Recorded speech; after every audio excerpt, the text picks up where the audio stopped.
வணக்கம்.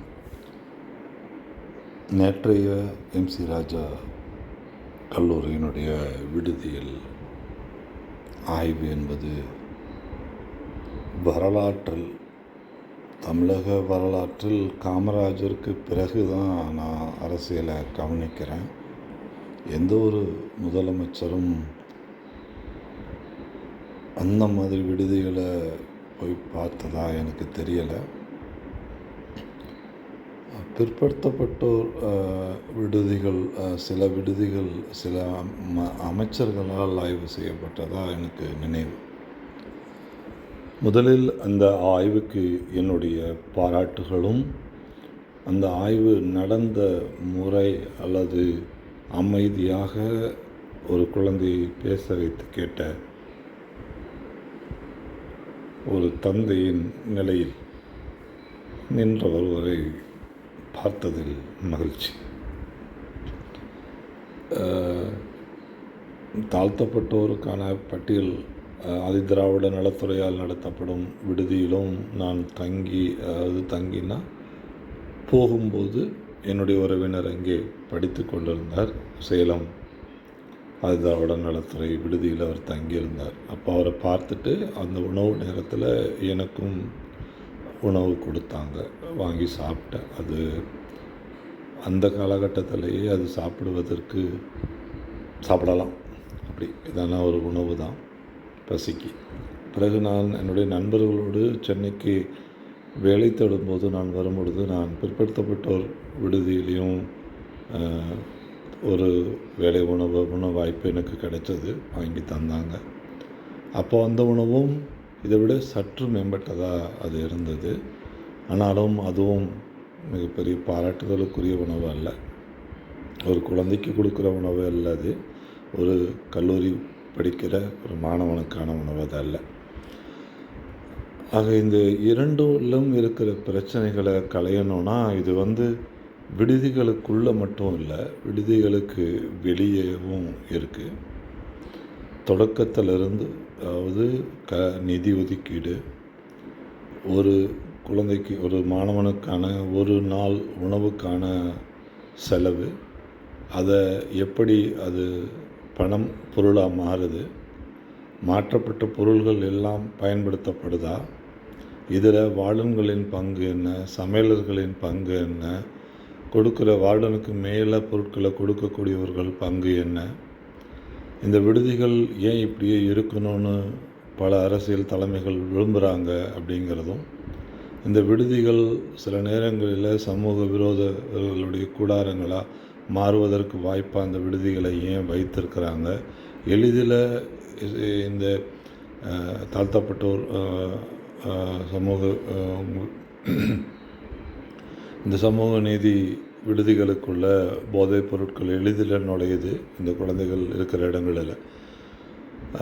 பிற்படுத்தப்பட்டோர் விடுதிகள் சற்றே மேம்பட்டாக இருக்குது. கொஞ்சம் அங்கே இருக்கிற வார்டன்கள் மிகவும் கண்டிப்போடு அந்த பிள்ளைகளை பார்க்க முடியுது. இங்கே இந்த கண்டிப்பும் இல்லை. அப்புறமா அந்த குழந்தைகள் வளர்ந்து வருகிற இடங்களிலிருந்து பொறுத்தும் மூர்க்கங்கள் கொஞ்சம் இருக்குது. படிக்கணும், முன்னேறணும், செயல்பாடுகளில் இருக்கணும்னு இல்லாமல் கூட்டம், தொகுப்பு அப்படிங்கிற மாதிரி நகர்றது. இதில் மிக முக்கிய காரணங்களை நான் சொல்கிறது, உணவுப்படியை உயர்த்தணும், அது சரியாக அந்த குழந்தைகளுக்கு போய் சேருதாங்கிறத மேட்ரு பண்ணணும் முதல்ல ஃபஸ்ட்டு. அப்புறம் சுகாதாரத்தை பேணணும், சமையலர்கள் சரியாக செயல்படுறாங்களா, அவங்க வேலைகளை செய்கிறாங்களான்னு பார்க்கணும், அவர்கள் பொருட்களை எடுத்துகிட்டு போகிறாங்களா அப்படின்னு பார்க்கணும், வார்டன் ஏதேனும் பொருட்களை களவாடுறாங்கிறத பார்க்கணும். இரண்டாவது தேவையற்ற நபர்கள், இப்போ ஒரு மாணவன் இருக்கானா, அவனுக்கு தெரிந்த நண்பன் ஏதேனும் வேலை சம்மந்தமாக வரும்பொழுது அவன் காலையில் வந்து பார்த்துட்டு போவான், அதை தடை செய்வாங்க. ஆனால் அதே சில சமூக விரோதிகள் உள்ள வர்றதை அந்த விடுதி சார்ந்தவர்கள் பணம் வாங்கிக்கிட்டு அனுமதிக்கிறாங்க.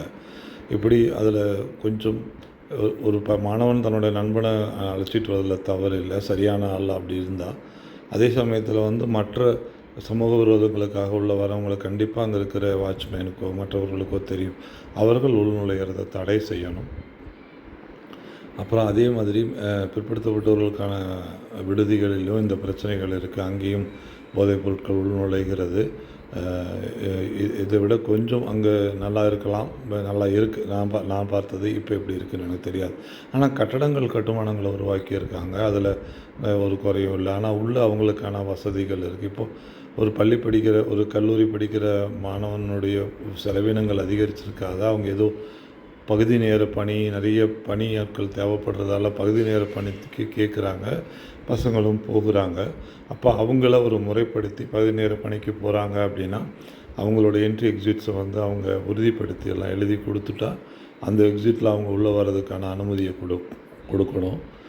அப்புறம் அவங்களையும் கொஞ்சம் கண்காணிப்பில் வச்சுக்கணும். அந்த இந்த மாதிரி வாட்ச்மேன்கள்லாம் ஏற்கனவே இருக்கிறவர்கள் சரியானவர்களாக இல்லைன்னா புதியவர்களை நியமனம் பண்ணி அவங்க பொறுப்புள்ளவர்களாக, அந்த மாணவர்கள் மேலே கருணை உள்ளவர்களாக, அவர்களுடைய வாழ்வாதாரம், அவர்களுடைய நிலை, அது போதைப் பொருட்களை சிக்காமல் பார்த்துக்கிற ஒரு பொதுத்தன்மை கொண்ட, பொது நோக்கம் கொண்டவர்களை அனுமதிக்கணும் வேலைவாய்ப்புகளில்.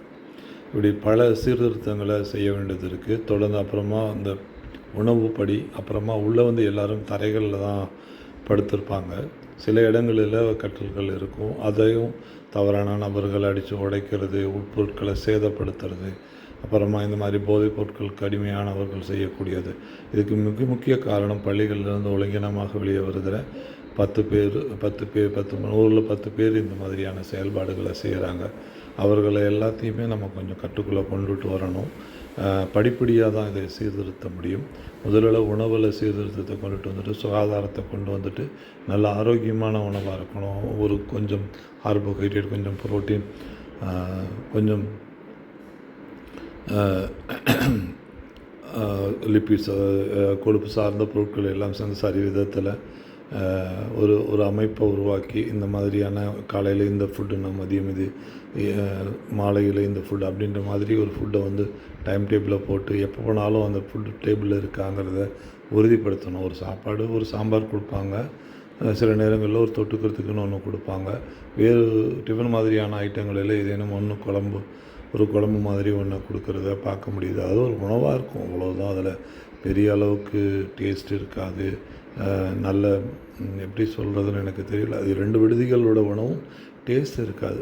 அப்போல்லாம் டேஸ்ட்டு யார் பார்ப்பா? நான் வேலை தேடுகிற காலகட்டங்களத்தில் என் நண்பன் என்னை கூட்டிகிட்டு போய் சாப்பிட்டுட்டு போடா அப்படின்னு என்னை கூட கூட்டிகிட்டு போகும்போது, அது சென்னைக்குள்ளே ஒரு கிராமத்துலேருந்து, ஒரு உள் கிராமத்துலேருந்து வந்து சென்னைக்குள்ளே ஒரு நண்பன் கூட்டிகிட்டு போய் சாப்பாடு வாங்கி கொடுத்து அனுப்பிவிட்டு போயிட்டு அட்டன் பண்ணிட்டு வாடான்னு சொன்னான்னா அது எவ்வளோ பெரிய செயல்.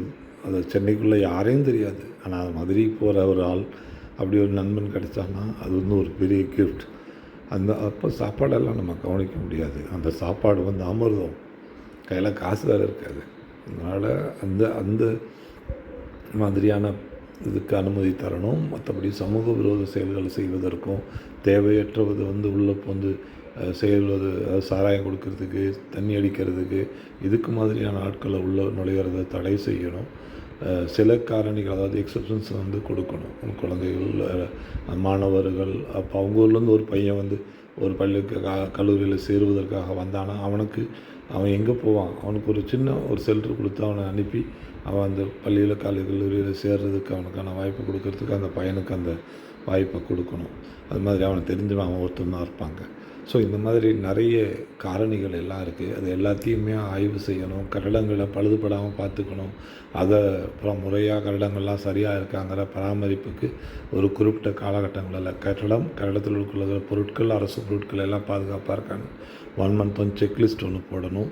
அந்த செக்லிஸ்ட் போடுறதுக்கு வந்து செக்லிஸ்ட், அந்த 2 second checklist, first checklist is inside இருக்கிற வார்டனும் சமையலர்களும் பண்ணணும். 2வது செக்லிஸ்ட்டு சமையல் பாத்திரங்கள் இதெல்லாமே கரெக்டாக இருக்கா, சரியாக பயன்படுத்தப்படுதா, கேஸ் சிலிண்டர் உள்ளே வந்துச்சுன்னா அந்த கேஸ் சிலிண்டர் பயன்பாடு தேதிகள் எல்லாமே செக்லிஸ்ட்டில் குறிக்கப்படணும். இது ப்ரிலிமினரி செக்லிஸ்ட்.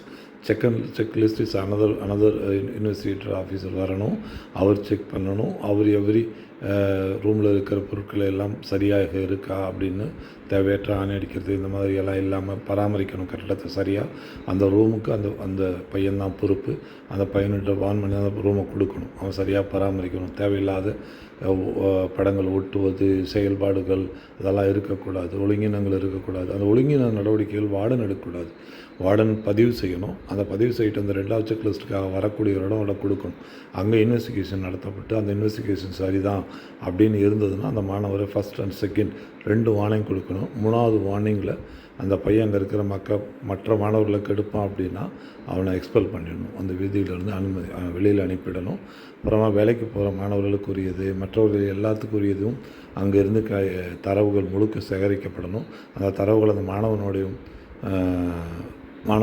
இன்ட்ராக்ட் செய்யப்பட்டு அது செய்யப்படணும். இது வந்து every 1 month we done the checklist. இந்த செக்லிஸ்ட்டு செகண்ட் செக்லிஸ்ட்டு. அந்த தேர்ட் செக்லிஸ்ட் வந்து எப்போ வருவாங்கன்னு தெரியாது. It's a surprise visit. அது தேர்ட் செக்லிஸ்ட்டு. அதுக்கு ஒரு குறிப்பிட்டவர்களை நியமிக்கணும். அவர்களுக்கும் வார்டனுக்கும் எந்த தொடர்பும் இருக்கக்கூடாது. தேர்ட் செக்லிஸ்ட்டு யார் வராங்கன்னு யாருக்குமே தெரியக்கூடாது. எப்போ வருவாங்கன்னு தெரியக்கூடாது. மாணவர்களுக்கும் தெரியக்கூடாது, யாருக்கும் தெரியக்கூடாது.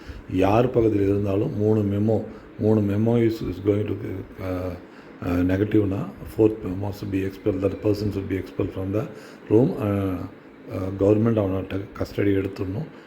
தன்னுடைய ஓன் கஸ்டடிக்கு வேறு பகுதிகளுக்கு எடுத்து அவனுடைய பிரச்சனை என்ன அப்படின்னு பார்த்து அந்த குழந்தைய திரும்ப அந்த கல்லூரியில் படிக்கவும் ஒழுக்கமாக வைக்கிறதுக்குள்ளேயே எல்லா உளவியல் சார்ந்த விஷயங்களை அரசு எடுக்கணும்னு நான் கேட்டுக்கிறேன். அதே மாதிரி பிற்படுத்தப்பட்ட ஒரு இதையும் இதே தான், அங்கேயும் இதே மக்கள் தான் இருக்கிறாங்க. அவங்களுக்கு வந்து என்னென்னா அந்த ஜாதி ரீதியாக ஒரு அட்வான்டேஜ் கிடைக்கிது. அப்புறமா அவங்களுக்கு ஜாதியில் இருக்கிற மற்ற மேம்பட்டவர்கள் படித்தவர்கள் வேலையில் இருப்பவர்களை பார்த்து அவங்க வளர்கிறதால அவங்களுக்கு இன்னும் கூடுதலான பிடிப்பு இருக்குது, படிக்கணுங்கிற எண்ணம் இருக்குது. செய்யக்கூடாதது தெரியுது. இங்கே இருக்கிறவங்களுக்கு செய்யக்கூடாதது அதிகமாக வந்து சேருது. அந்த பசங்க செய்யக்கூடாததை தவிர்க்கிறாங்க. இதுதான் 2 தான் வேறுபாடு. 2யும் சரிசமமாக தான் நம்ம பார்க்கணும். அங்கேயும் இதே தான் செக்லிஸ்ட் இருக்கணும். அவனுக்கும் சரியான உணவு கிடைக்கணும். அவனும் இதே மாதிரியே வேலைக்கு போகிறான்னா அவனுக்கு இது எல்லாத்தையும் கொடுக்கணும். இது பிசி எம்பிசி ஆதிதிராவிட நலத்துறையில் எங்கும் கல்லூரியில் சார்ந்த விடுதி அத்தனையும் அங்கே இருக்கிற ஒரு மாணவனும் வெளியில் வரும்போது தமிழகத்துக்கான ஒரு கோல்டன் பப்பட்டா இருக்கணும். தமிழ்நாட்டை வந்து தாக்கி பிடிக்கக்கூடிய ஒரு தங்கங்களாக வெளியில் வரணும். அவர்கள் நம்மளோட சொத்து. அவங்கள கரெக்டாக வச்சு பார்த்துக்கணும். அவனை தீட்டி கொண்டு வந்துட்டோம்னா அந்த சமூகம் தொடர்ந்து அப்படியே மாறிக்கிட்டே வர ஆரம்பிக்கும். அவன் தமிழகத்தையும் தமிழக மக்களுக்காகவும் நிற்கிற ஒரு மனிதனாக மாறுவான். தமிழகத்தினுடைய மாற்றங்கள் அங்கேருந்தும் தொடங்கும். அங்கே தான் இருக்குது, எல்லாமே அங்கே தான் இருக்குது. அந்த கோல்டில் எல்லாத்தையும் பட்டை தீட்டிய தங்கங்களாக, பட்டயம் தீட்டிய சொர்ணங்களாக அவர்களை வெளியே அனுப்பணும். நேற்று நடந்த நிகழ்வு என்னை ரொம்பவும்